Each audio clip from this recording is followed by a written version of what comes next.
Hey everybody, this is David at Barnyard Bees. One question I get asked a lot from people that's not started beekeeping yet, especially the new beekeeper, about what do bees do in the wintertime.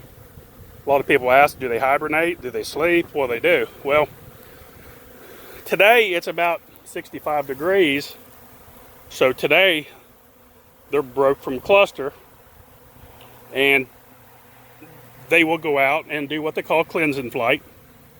And here in North Georgia, or here in the South, really anywhere, they get to do cleansing flights quite often because there's very few times where these bees are not being able, that can't come outside at least once or twice a week. Up north, it's a whole different ball game. I know that I've heard stories. People I've talked to personally say, the bees are their first cleansing flight of the year, and it'd be up into late January and even February, and further north even worse. It's just like the bees will not go to the bathroom inside the hive, and they will hold it. They're very cleansy creatures, they're very clean animals, or not animals, sorry about that, insects, but they are very, very clean creatures. Let's call them that, creatures. So they will what they call break cluster. Bees, when it gets a certain temperature, different variety of bees are different, but most of the time when it's around 40-45 degrees and below, they will be in what they call cluster. The bees will cluster meaning they will form into a ball, and the queen will be inside that ball, and they make sure that she's warm, and also the cluster of brood that they have will be within that cluster as well to keep it warm.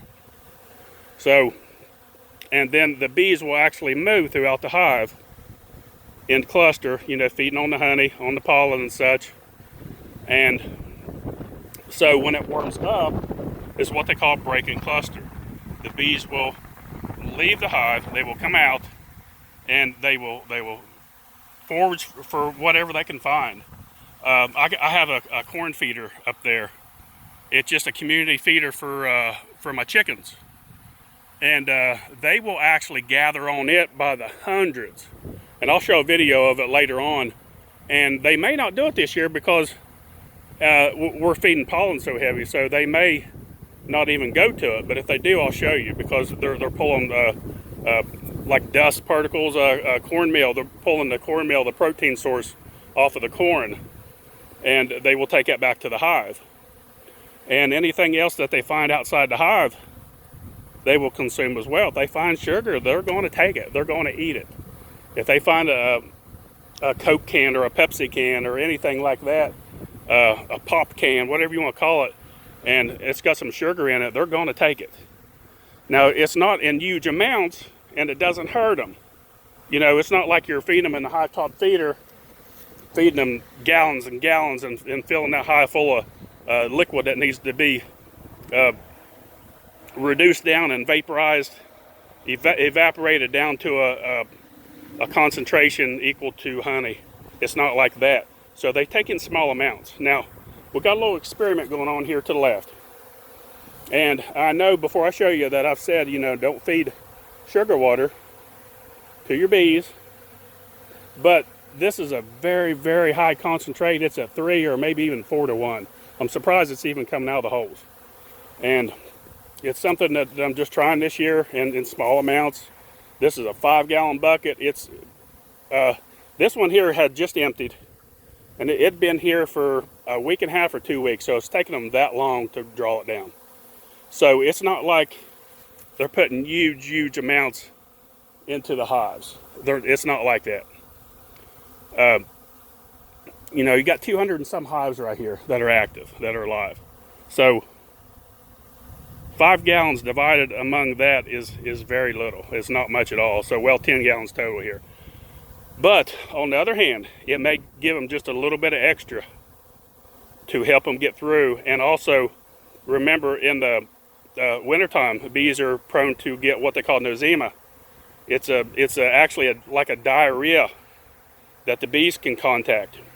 And this sugar water here, it all has essential oils in it. It's got the tea tree, spearmint, wintergreen, tea tree being the main ingredient. That's mixed in there, and that will help in small amounts that they're going to take into those hives. That could be just enough to keep them from getting eczema, which we really don't have much problem of here because we feed this to them throughout the fall, so they usually have plenty in their hive stored up to keep the nosema down. It's really more common up in northern states where they get few cleansing flights. The nosema is greater in situations like that. So just thought I'd do a little instructional video and to kind of explain, especially to the new beekeepers and what bees do.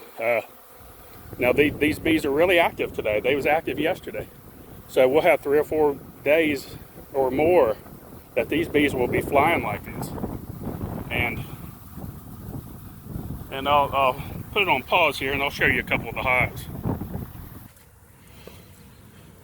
Okay, as you can see right here, these bees they're bringing in, there goes one, had a little bit of pollen on her leg, there goes another one. I'll show you, get a little bit closer to them. They don't get too defensive. Not a good time of year to mess with them too much, but they're still usually pretty good.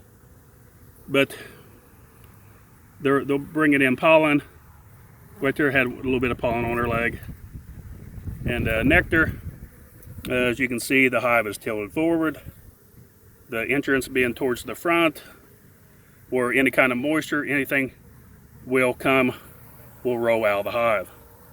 And so, I mean, it's pretty much about the pace of this hive right here, about in every hive I have. Now, not every hive out here is active. Like I've said in previous videos, some of the splits don't take, and I'll be honest with you, they don't. Especially in the fall when you're doing splits and you're trying to make increase for winter, you're doing a bunch of them.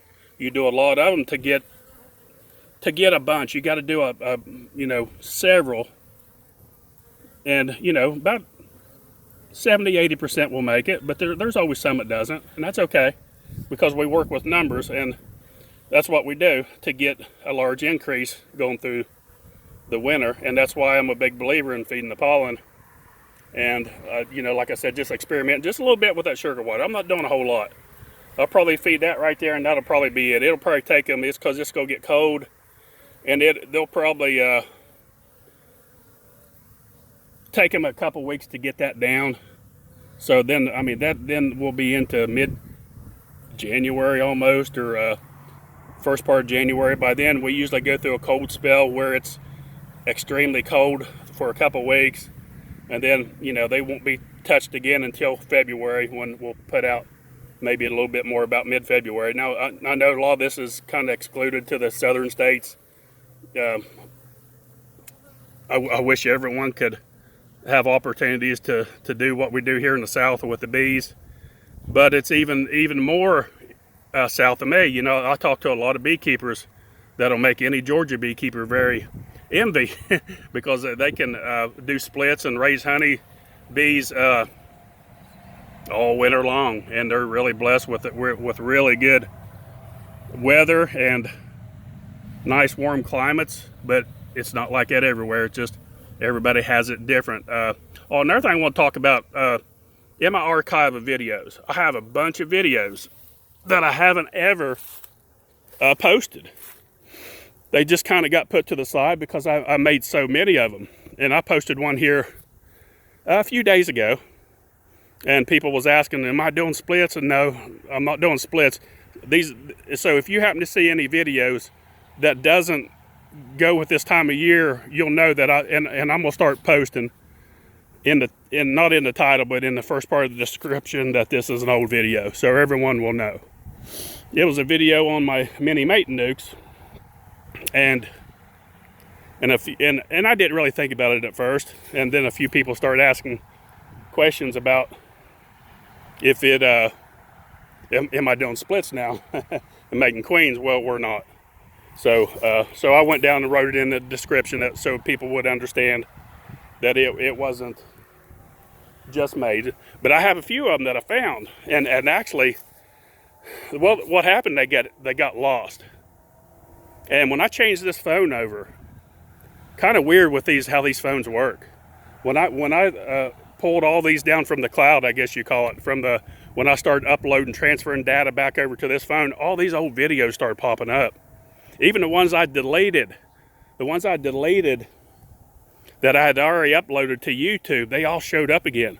And they downloaded on my phone. I don't know how that happened. A lot of you out there know a lot more about technology than I do. Maybe some of you could explain what happened there. But and a lot of the videos that I'd lost and deleted because I had other videos that I put out in front of them, and so my old phone had limited memory, so I would keep deleting videos. So now I got a bunch of videos in there that I need to put out for people to see, because you know it's winter months and we're not doing a whole lot in the bee yard. So I thought, well, here's a good opportunity to start showing some of these old videos that never got published. So kind of be on the lookout for those, and we'll start publishing here and there, and I'll put it in the description about, you know, when they was made, around about when they was made, or at least what month they was made. So that's about it. Don't forget what I told you about the bees and how they cluster and how they feed and such. And don't forget, click on the little bell. If you haven't clicked on the little bell and you're a subscriber, you won't be notified that when our videos come out. And I've made that mistake for people that I've subscribed to. I thought, man, they haven't put out a video in a long time, and go back and look at it, and I hadn't clicked on the bell. So that's the reason being that you won't get the notifications. So click on the little bell, like, please subscribe. We're trying to get we're pushing 100,000 come around March, I'm hoping, or April, maybe earlier than that. And don't forget, Nucs packages. Folks, I don't try to advertise a lot. I try to put out a lot of information, and I hope people don't get too offended when I talk about our business. We did instructional videos way before we ever had a retail store. But, you know, we're looking at trying to make a living at this one day, so we're just trying to let people know what we have. And, you know, like I said, we got Nucs packages. Put down your deposit now, or whenever you can, but if you want to get them early, now's the time to get them. And don't forget, subscribe. Thanks for watching. Barnyard Bees.